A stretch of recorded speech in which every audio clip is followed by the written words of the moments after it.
what would it mean? How would it mean? A name, a brand. So how did you get the exclusive ones that you already have? I mean, what did you have to do? Relation. So relationship could be a driver. So again boils down to business development, where sure. you need to have a decent relationship with anybody for them to actually give you exclusivity. Is there anybody in an allied business whom you could kind of piggyback on that they have existing relationships? Not that I can think of. So I'm moving to the next slide. How do you see your top organization designed for the next 3 to 5 years? Only level 1, level 2, I guess that's also an answer. Define the top 3 to 4 key deliverables that you expect from each of your core team members. Right. So you say, this is you. Who's this? This is a residential thing. So partner. You say team partner. Where they? So one of the guys fits in here. Okay. So this is a partner, right? Yeah. Okay. Promoter.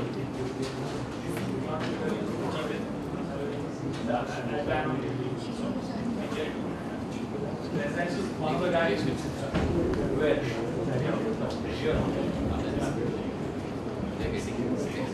It's a team, right? It's a team member. Sure.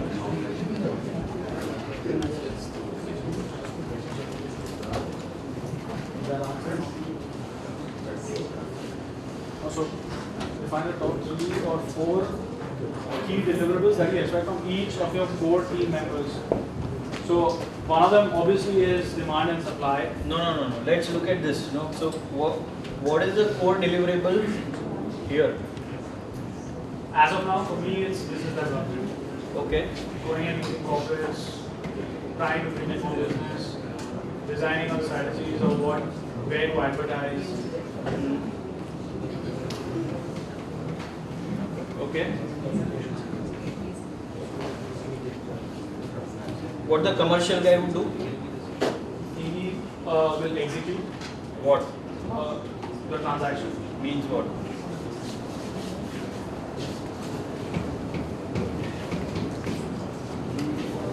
So for example, in my business development process, I get a lead. Saying that they require again a commercial officer, let's say a scientist. Right? So who gets the lead? I get a lead. Okay. Through the business development. Okay. Right? So I tell this guy, give me the supply that you have in Scientist. He gives me the supply. So he handles supply. Yeah, he handles supply plus he handles site visits.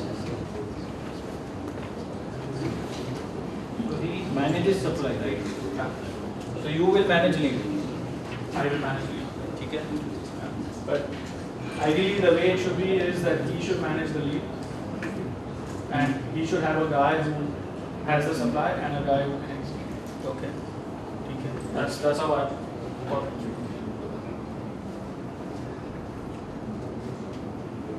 Yeah. So what is his role? Investment banking again. So this guy will be out there in the market, going to the developer, getting information about what sort of funding requirements are there in the future. Okay. And there will be a guy below him who will be a debt expert and a guy who will be a private equity expert.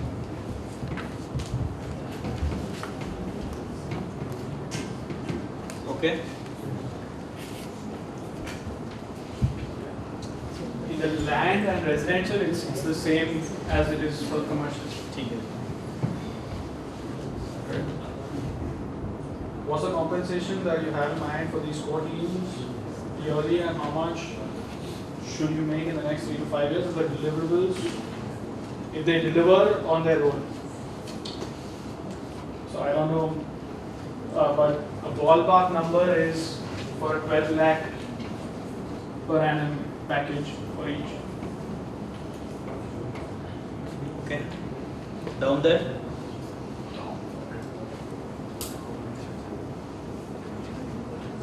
So the current salaries of this guy is about 2 per annum, which I think I would replicate here. And one guy would be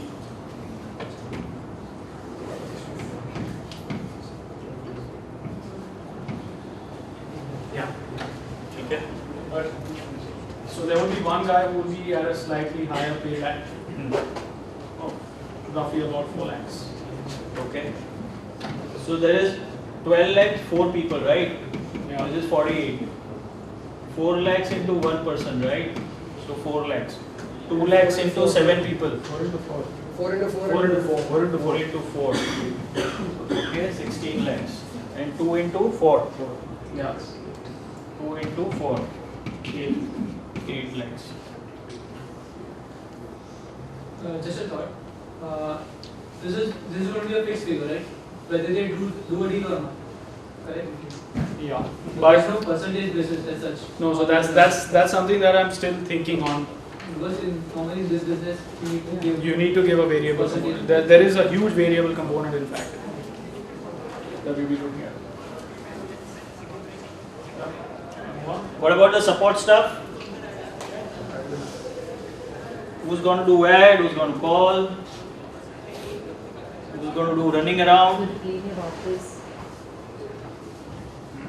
So, Office rentals. Accounts. So we are not going a P&L of the business, right? Only people side. Well, let's look at it.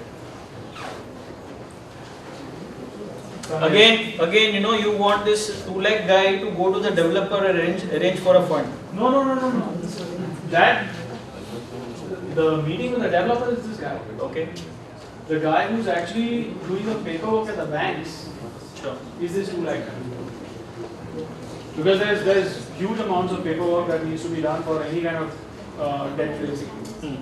That's what the 2 lakh guy does.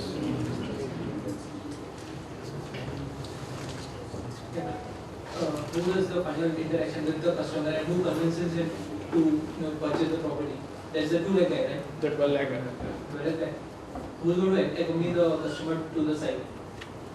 So it could be the 12 lakh guy with the 2 lakh guy, because he's the one who's aware of the entire property. He knows each and every supply.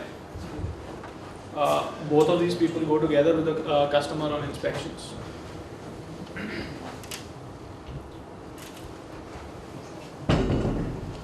How do you see the? Shall I move on? Sorry. Yeah, go ahead. How do you see the organization structure from level 3 and onwards? Okay, that's fine. Yep. Yeah. What according to you are the top 5 drivers, quality, capability, knowledge that you see that is needed to achieve the above goals? Networking skills, documentation. Alright. Skill set, right? Yeah. Networking. Documentation, analytical skills, What is that?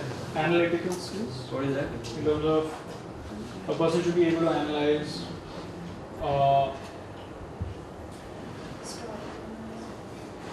okay, for example, in a BKC area, if at all somebody is quoting a rental of 125, it seems to be low, which means the building would not be all that great.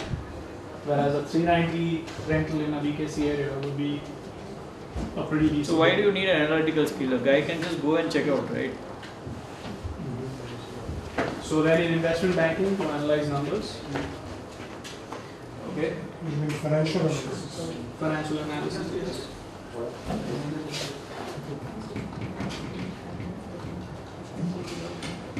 Negotiation skills. Okay. And knowledge of the real estate market.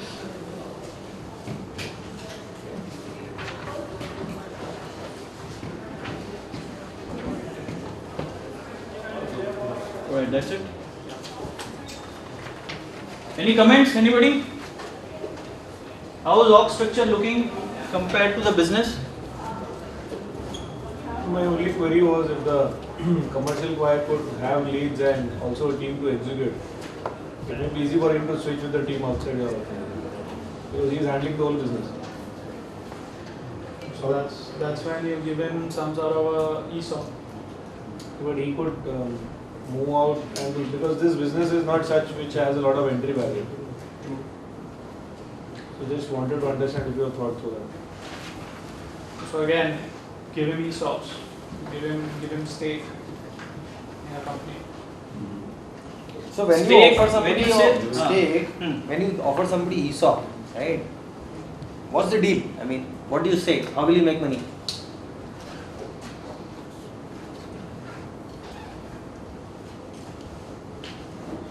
Give him a revenue share of the entire business. That's not ESOP, right? ESOP, you will make money only if you exit, If you list out. right? Or if you list. How will I? So if I am an employee, you offering me ESOP, I say, God, tell me which. How will you exit? Okay, maybe I don't know the technicality, but what I see is that whatever profit, whatever bottom line that we make, Fair. Okay. right? A part of the bottom line gets into the reserves and surpluses of the company, and the remaining part there's a substantial portion which goes towards bonuses. And corresponding to the amount of deals that you've done, you probably get certain points which is then distributed. Yeah. So you will get variable pay. Right? Variable pay. So there's a variable pay which you will get. But wouldn't the brokerage be much more than the variable pay that you can offer him?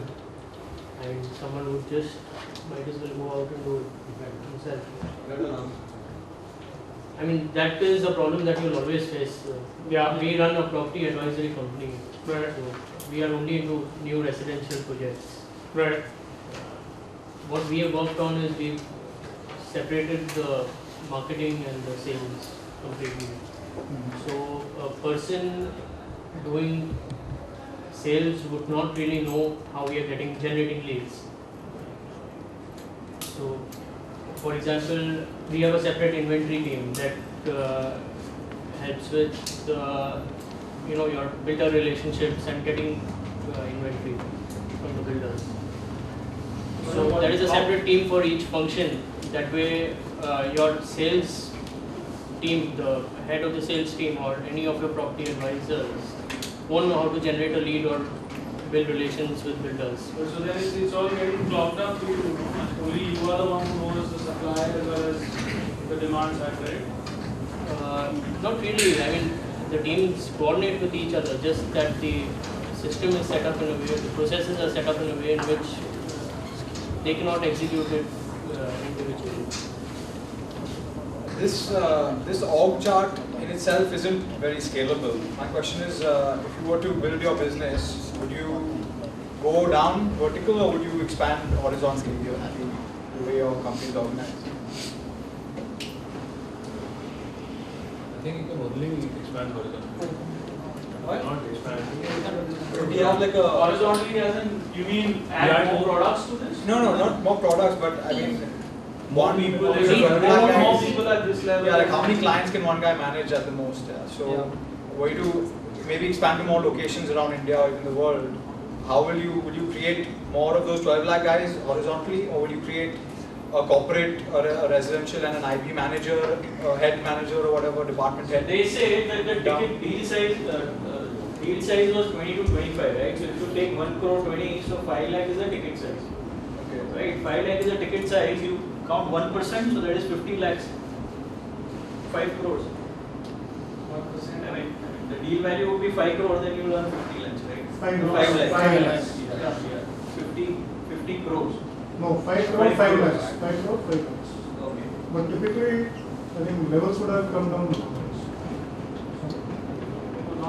Not really in the Santa Cruz, Khar, Bandra, where there are still deals happening which are like at 20 crore levels. So see, one of the things we should do in this exercise right now, this can be done at two levels. Okay, one is that the business plan itself can be argued about. Right? One is that. That's a slightly different discussion. Right? So for example, is the ticket size relevant? And so we can discuss that, right? But that's more of a business planning discussion. Now we'll have to move into the exercise, we'll have to assume that whether right or wrong, business planning is frozen. Right? And it's a very common feature, right? Board discussed, things week happened, they adopted a business plan. Right, wrong, story over. Execution team doesn't have rights to keep going back to drawing board. You are asked to do this, do this. end of the quarter when a board review happens, we will see which assumptions were right, which were wrong. Right? One of the idea of planning in advance is also that every day you don't open the business discussion. Saying, are we doing right? Are we not doing right? Should we hire him? Should we not hire him? Pull out the offer. Offer has gone, say no, back off. Those things happen because a business plan gets discussed every day. So one of the objectives is whatever plan we freeze on, we will run with it. And there will be checkpoints at quarter end or whatever we decide, 6 months end, where we will fine tune. Okay. So for this exercise, we will assume business plan has been thought through. What is our objective? Our objective is first year end should close at 1 crore. Our 3 revenue lines are these: residential, commercial, and Alright, see, right, if you look at the org design, okay, the ideal org design for this going forward would be something like, buy, sell and IB. Okay, rather than commercial, residential, IB and whatever, right? Why do I say this? Because, see, sale is a sale, right? So the idea is this department would just do a lead generation. So the accountability would be purely on the lead generation and deal closure, nothing else. Right? Whether commercial, whether residential, you can have a separate team out there.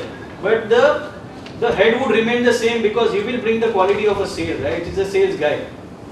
Correct? At the end of the day, he will get the lead, he will convince the lead, he will make the deal happen, and he will see there is a pipeline of deal.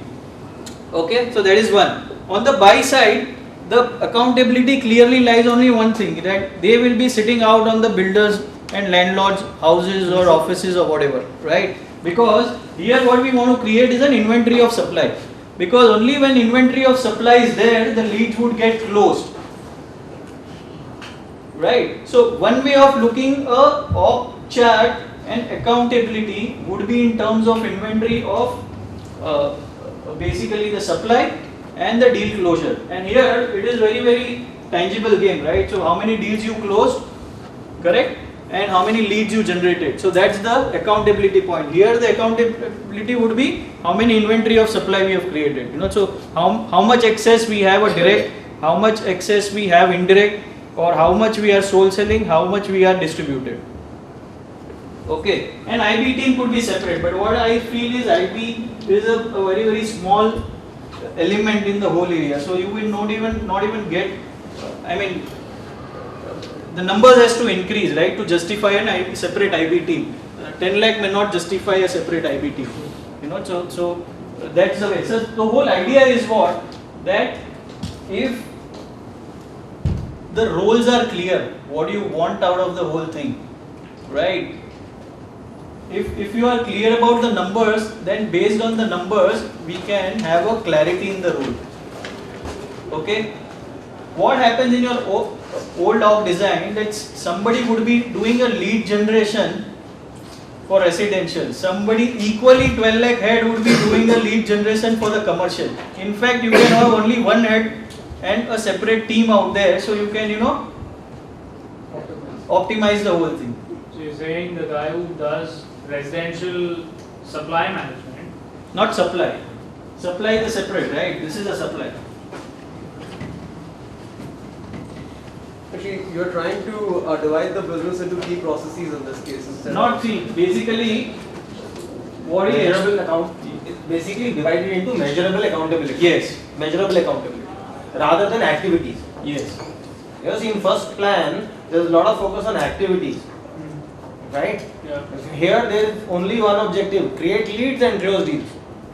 Right. So you will be able to create a daily plan that every day how many leads to be generated, how many deals to be closed. That's the target number. Yeah. So you will get on SMS, you will be able to get 2 numbers from this head, saying that today's leads 25, today's deal 5. Business generated this.